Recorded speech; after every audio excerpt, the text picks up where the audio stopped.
really, so that leads on really nicely actually to kind of one of the other questions in there at that point, and the general kind of management of staff, I suppose. So one of the questions was about, like, how do you build a culture in your facility? I without putting words in other people's mouths, I assume that most people would experience the traditional commercial gym when it's a bit of a free-for-all. There's no real culture or expectations, I suppose. And when you have somewhere that's a little bit more private, or that's obviously something that's a little bit more personal to you as an owner, how do you build that culture and ensure that things go in the direction that you want them to? And let's go, Dave. Do you want to open us up with that one, mate?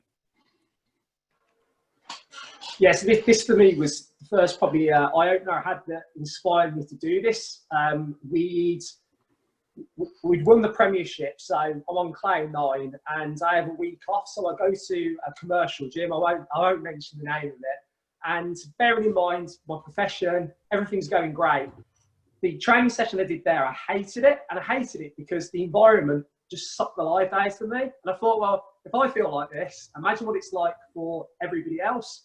So that was kind of the first eye-opener of where culture matters. And again, the club that I spent most of my time at were known to have a good culture.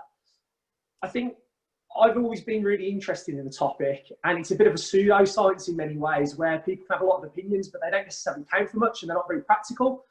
So kind of thinking about the question, I just wanted to come up with 2 simple things that I feel are quite practical. So the 2 things I think influence culture fundamentally is, first of all, well, who's there?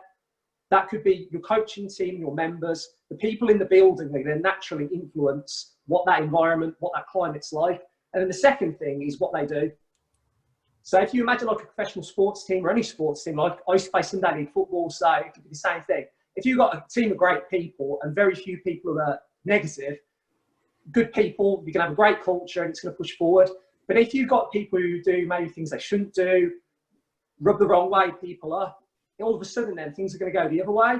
So I think regardless of what you think about with culture and how best to improve it, the fundamental thing you've got to remember is it's going to be a byproduct of the people who fill the space and how they go about things. And the beautiful thing is when you open your own training facility, you have control of pretty much most of those things.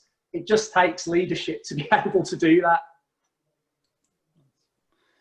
Teleri, do you want to maybe expand? I'm interested to know if, because you partially inherited something that was already established, did you inherit what you wanted without dropping other people in it? Like, you know, how did you kind of manage that? Yeah, absolutely. Well, when I inherited the business, I basically inherited some assets which were equipment and a small client list. So it kind of was a bit of I could do what I wanted with it, really. And like I said, I had that vision of what I wanted to create. But I very much agree with what Dave said there. My 2 points have kind of been able to create the culture of the gym, and what I wanted from it was, one, that the service delivery is at the highest standard possible, and that is to everybody that walks in through the door, whether they are, you know, the 10-year-old who is an aspiring athlete to, you know, the mid-70-year-old who wants to just continue to go about their daily tasks, to your Olympian. And that's something that I certainly like to try and have all of those people working within and under the same roof together. There's no elitism in it.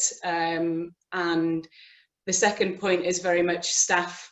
Like Dave said, you have to have a really good team around you. I have never had a prerequisite to have my coaching staff be accredited or have a master's in strength and conditioning. I just ask for them to have a desire to be a strength and conditioning coach. We can develop that, you know, as they become part of the team, working within the environment and getting, you know, the huge spectrum of clientele to work with. So those are the 2 things for me, is making sure that it's inclusive for everybody. The service delivery is at the level that should be, because it's a private facility. The clients are paying for, you know, what they get. It's not the same as going into a professional sport where they're told to turn up. And then, yeah, your staff are hugely, hugely important. They have to feel valued. to be able to follow your dreams in creating what you're doing within the gym.